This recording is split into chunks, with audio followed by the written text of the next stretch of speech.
Bloomberg Audio Studios. Podcasts, radio, news. Antony Blinken has about a month left as U.S. Secretary of State, and he's been racing around the world for meetings. Whether it's Qatar, whether it's Egypt, whether it's Turkey, where I was just last week. Blinken was there to talk about Syria and the wider Middle East. He's also keeping tabs on Ukraine and the fallout from recent no-confidence votes in Europe. Blinken spent Thursday in New York at the United Nations. He's been busy at a crucial moment, the run-up to the transfer of power from President Biden to President-elect Trump. I want to be able to hand off to the incoming administration the best possible hand to play in all of these areas, in all of these challenges, because the world doesn't stop just because we're in a political transition.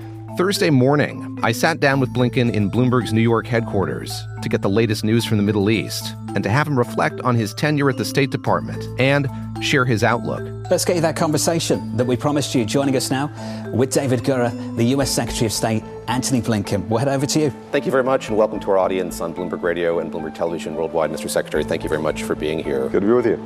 Last week, I had a similar conversation with another member of President Biden's cabinet, Treasury Secretary Janet Yellen. Part of it was live on television, but we kept the conversation going when the cameras cut away.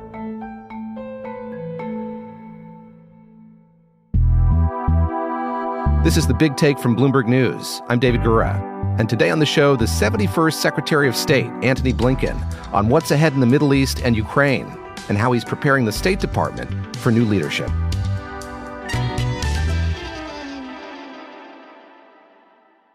Let's start with Syria. And you've described this moment as one of both promise and peril. That's right. You have what seems like a de facto government that is a designated terrorist group, and you've said that the U.S. has been in contact with HTS. What specifically have they said? I know there are other groups operating in the country as well, but what have they said about how they might govern? What we've heard them say is positive. The question is, what are they actually going to do? We brought together with Jordan countries from around the region last week, and we came together to set expectations. What is the international community? What are the neighbors looking for as this transition takes place in Syria? And we all agreed. We want to see something that's inclusive, that's non-sectarian, that respects minorities, women, that deals with any chemical weapons that may be remaining in Syria, that doesn't ally with ISIS or any of the terrorist groups that are there. And the reason that's so important is we want to make it clear to HTS and all of the emerging authorities that the recognition that they seek, the support that they seek and need from the international community, well, there's certain expectations that come along with that. What everyone is focused on is what's actually happening on the ground. What are they doing? Are they working to build a transition in Syria that brings everyone in?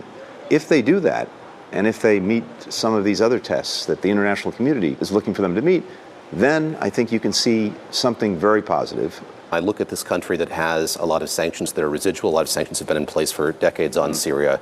Senator Chris Murphy of Connecticut has called for a temporary suspension of sanctions. Is that something that you would be amenable to, and would that be effective in helping you have more engagement with what may be this new government? So we're looking at all the authorities we have. We're looking at all of the sanctions, not only our own. The United Nations has sanctions on HTS, its leader. And I think what we need to see is actual concrete steps, building an inclusive, non-sectarian government, a transition, eventually getting to an election. As we see these steps taken, then I think we'll be able to respond. Others will be able to respond. There's been a lot of speculation that a ceasefire deal could come together. When President Biden spoke about the deal between Israel and Hezbollah, he was asked at the end, do you think you can get a ceasefire deal by the end of your tenure? He said he's hoping and praying. Is there anything that's happened that gives more grounds for hope than prayer going forward here? There is. And the reality is we should logically be able to get this. And I say that with all the caution that comes with that statement because we've been very close before. And we've had these Lucy in the football moments where you're just ready to kick the football and Lucy pulls it away. But what's changed is this. Hamas knows that the cavalry is not coming to the rescue. For months and months, it hoped it would get a wider war with Hezbollah, with Iran, with Iranian-aligned groups, coming in and creating more problems from Israel on more fronts and helping Hamas endure. We now know that's not happening. They know it's not happening because of the very important work that was done with us and with others, dealing with the unprecedented Iranian attacks on Israel, dealing with Hezbollah. So I think that's concentrated minds among Hamas on the need to complete this deal. Having said that, it's always incredibly fraught, and it's very hard to get decisions made. It's hard to communicate. And for all of those reasons, even as close as it is, it can still move in the other direction. We've all been fanning out, working with all of the different partners who can make a difference and who may have some leverage with, communications with Hamas, whether it's Qatar, whether it's Egypt, whether it's Turkey, where I was just last week. The fundamental question right now is Hamas finally prepared to say yes? And if it does, we get the hostages back. We get a ceasefire. We get an immediate, dramatic improvement in the lives of Palestinian children, women and men who've been caught in this horrible crossfire since October 7th of Hamas's making. If they really purport to care about the Palestinian people, they will say yes and do it now. Let me ask you about that horrible crossfire, and it's something that you've written about in a recent essay for Foreign Affairs, the fact that millions have been displaced, tens of thousands have been killed, Gaza has been kind of reduced to rubble. You've made 12 trips to the region. How much regret do you have that kind of sustained level of humanitarian aid hasn't made it into Gaza over the course of this conflict? You know, from day one, we've tried to do several things going back to October 7th. First, to stand resolute with Israel to try to make sure that October 7th would never happen again. Second, to prevent this war from going wider, because if that happened, if other fronts opened up, whether it was with Iran, whether it was with Hezbollah, these other groups, more death, more destruction, and it would probably prolong what was going on in Gaza. And three, to do whatever we could to make sure that people in Gaza were getting the assistance they need, were getting the protections they need. And we have been on this virtually every single day, and we've seen moments when more assistance was getting through, then we've seen moments where it's ebbed and flowed, but this has a dramatic effect on the lives and livelihoods of people in Gaza. The last week or 10 days, there has been a noticeable improvement, but we've seen that before, and then we've seen it fall off. The best way to finally deal with the needs of the people would be to end the conflict, would be to get the ceasefire, to get the hostages home. That's the best way, because you have an environment that is unique. You have a population that's trapped in Gaza. It doesn't have anywhere to go. In most other conflicts, people, they can become refugees. That's not a good thing, but it's better than being caught in the middle of a hot war. And also you have an enemy, in the case of Hamas, that's fully enmeshed with the civilian population, living in and under buildings, apartment buildings, schools, mosques, hospitals. That doesn't obviate at all the responsibility that Israel has to try to ensure that assistance gets to people who need it and that people are protected as best possible. And look, we've been working very hard to make sure that as best we can, we actually start to implement plans for a better future for the region, or if we don't have time to fully do that, to be able to hand them off. Not just getting the hostage and ceasefire deal, but having a clear plan for what follows, a day after plan for Gaza, so that there's no vacuum that Hamas can refill, that Israel can pull out, and you can have Gaza stand up for its people. Administration, security, reconstruction. We have done an extraordinary amount of work carrying through what President Trump started with the Abraham Accords to get normalization between Israel and Saudi Arabia, which would be the biggest game changer in the region. All of that is ready to be handed over to the new administration, and hopefully they'll carry the ball forward. You mentioned that normalization deal. It was something this administration invested a lot in before October 7th. Clearly the conversations have been going on. There has been reporting that we're close to a breakthrough there. Can you shed any light on sort of where those conversations stand today? So one of the things I look back on is on October 10th, a year ago, I was supposed to go to Saudi Arabia and to Israel to work on the Palestinian component of this normalization deal. And of course, that trip didn't happen because of October 7th. But even with Gaza, we've continued these conversations, we've continued this work. And in terms of the agreements that are needed between the United States and Saudi Arabia, they're pretty much ready to go. And that would then trigger the normalization between Israel and Saudi Arabia. But two things are required to actually get that done. One is an end to the conflict in Gaza, and two is having a credible pathway toward a Palestinian state. As I said, all of the work's been done, and hopefully we'll get to that end of conflict in Gaza. They'll have to engage the conversation on answering the Palestinian question, but the work is there. And if that happens, this transforms the region. You have Israel that's integrated in the region. There's a common security architecture to deal with Iran. We saw that, something we put together embryonically when Iran attacked Israel in an unprecedented way, a direct attack. We not only, for the first time, participated in Israel's active defense, we brought other countries, including countries in the region, into that defense. So you can see what's possible in the future. But it requires an end to the conflict in Gaza, and it requires moving forward on the Palestinians. Coming up, as President-elect Trump readies for his return to the White House, he and his closest aides are already meeting with world leaders to discuss policy. How the Secretary of State is navigating that after the break.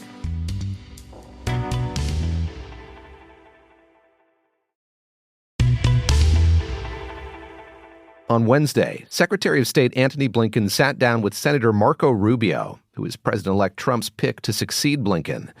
I asked the secretary how he's navigating what is a unique transition. You've said of this new administration, you want to pass the baton to them so they can get off and running. Forgive me, but it does seem like they are off and running. You had President-elect Trump meeting in France with President Zelensky, President Macron. He's met with Prime Minister Trudeau in Florida. His designate to be the special envoy to the Middle East has been in the region as well. Does that complicate the work that you are doing? Look, there's one president at a time, one administration at a time, but we're in very close contact with the incoming administration. I spent a couple of hours. It does feel novel, though. I mean, we used to talk about the Logan Act. It does feel like these are different circumstances. Look, I think there are a few things. I think there are a few things going on. First, as I said, we've been in very close contact with the incoming administration. I've spent a lot of time with Senator Rubio and Jake Sullivan, the National Security Advisor, with Mike Waltz, his successor. We've had very good, not only conversations, but we're trying to make sure that we're as coordinated as possible so that they know what we're looking at doing in the remaining time that we have. I want to be able to hand off to the incoming administration the best possible hand to play in all of these areas, in all of these challenges, because the world doesn't stop just because we're in a political transition. It's also normal that countries around the world want to hear from the incoming administration. They want to know what they can expect so they can get ready for that. As long as we're communicating closely, which we are, and as long as we're working to, again, try to make this handoff as effective as possible so that they can get moving on the run, because there's really no time to wait, then I think that's a good thing. Two more questions, the first of which is about Ukraine. At this stage, what you think Vladimir Putin is fighting for? Is it to keep the land that he's taken? Is it with the hope that he could get more land? Or is it about something else entirely? Is it about Ukraine's sovereignty, its relationship with the West? And if it's the latter, how does that complicate potential peace talks when indeed they happen? Look, Putin's had an imperial project for a long time. And of course, first it started really close to home with Chechnya many years ago, Georgia, 2008, Ukraine, the first go-round, 2014, Ukraine, the second go-round, 2022. And in his mind is the recreation of a greater Russia. And you don't have to believe me, just read what he said. He's been very clear about it. He's failed in Ukraine. That proposition that he could erase Ukraine from the map, subsume it into Russia, has failed. And that's a result of the incredible courage of the Ukrainian people, but it's also a result of the dozens of countries that we rallied in defense of Ukraine to make sure that they could repel this Russian aggression, prevent the takeover of Kyiv, push the Russians back. And now you have a front line that moves a little bit, but probably won't move that much from where it is. It would be good, I think, if we could get to a ceasefire, if that's where the Ukrainians want to go, but it has to be one that is just and durable. And for it to be durable, you've got to have some assurances built in that Russia can't simply rest, refit, and then reattack. The pressure that we've exerted with sanctions, with export controls, is building and building. It's a heavier and heavier weight on Russia. Everything that they try to do takes longer. It's harder to do and costs more. I think he wants to get out from under that yoke, but I don't think he's going to give up on his imperial ambitions. And so you have to make sure that whatever results, if President Trump is able to bring this to a landing of some kind, that it's one that will endure, and that means necessary assurances that Ukraine has what it takes to deter future Russian aggression. Lastly, you are such a spokesman and evangelist for multilateralism. You talk a lot about the importance of alliances, and we're at this precipice where the incoming administration seems to give that less deference than you. How confident are you in the endurance of alliances, be they sort of the big multilateral ones, G7, G20, smaller groups that you've sort of fostered and grown over the course of your tenure? Are they well buffeted enough that you think they'll continue no matter what? Look, I believe as long as they continue to demonstrate their value to the United States, they will endure, and I'm convinced that they will. Look, there are two things that we know, or at least that I believe, and that we've tried to put into practice. One is there's no substitute for U.S. engagement and U.S. leadership around the world, because if we're not doing it, chances are someone else is, and probably not in a way that reflects our own interests, our own values, or maybe just as bad, no one is, and then you get a vacuum, it's filled by bad things before it's filled with good things, and inevitably those come back to bite us. But the flip side of that coin is just as important. Pretty much everything that we're trying to do around the world that benefits the American people, because that's our job, is better achieved if we're working with others, if we're cooperating, if we're coordinating. Even the United States simply can't get the job done alone. And that's where our alliances and partnerships come in. You know, it's interesting to me, we built over the last 4 years much greater convergence among European countries, countries in the Indo-Pacific, and us on how to approach the challenges posed by China, probably the most consequential relationship that we have and many of these countries have. We're now on the same page. And the reason I know that that's working is every time I meet with my Chinese counterpart, Wang Yi, he spends usually half an hour, 45 minutes at the top of the meeting complaining about everything we've done to align these countries. And it's not about containing China or holding China down. It's about dealing with the real problems that we have with China and that are affecting the lives of our people. We're much more effective in changing the policies that a country like China pursues or any other country with whom we have a challenging relationship. I think that value proposition is real and it's clear. And last thing, you look at what we've been able to do in Ukraine. Yes, we've devoted a lot of resources to that, about $100 billion, although most of that was spent in the United States to build the necessary weapons for Ukraine, good American jobs as a result. We've done $100 billion. Our allies and partners, $150 billion. We've had real burden sharing. They've picked up the load. And I think as we go forward, we've now have allies and partners doing more than they've ever done before. As long as other countries are demonstrating that they're picking up their share, I think these alliances and partnerships will endure. It's our comparative advantage. We're the only country in the world that has these alliances and partnerships that are voluntary, that are based on shared interests, shared values. So for me, it's really been one of the secrets to our success around the world. And I think incoming administration hopefully will see that and continue that. Thank you again. Hey. Nice to speak with you. Great to be with you. Thank you.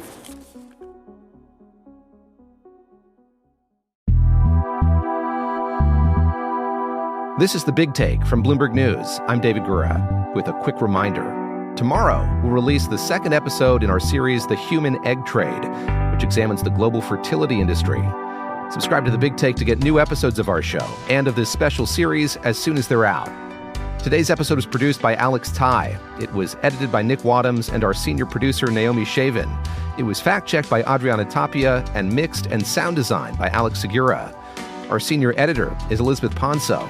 Our executive producer is Nicole Beamsterboer. Sage Bauman is Bloomberg's head of podcasts. If you like this episode, make sure to subscribe and review The Big Take wherever you listen to podcasts.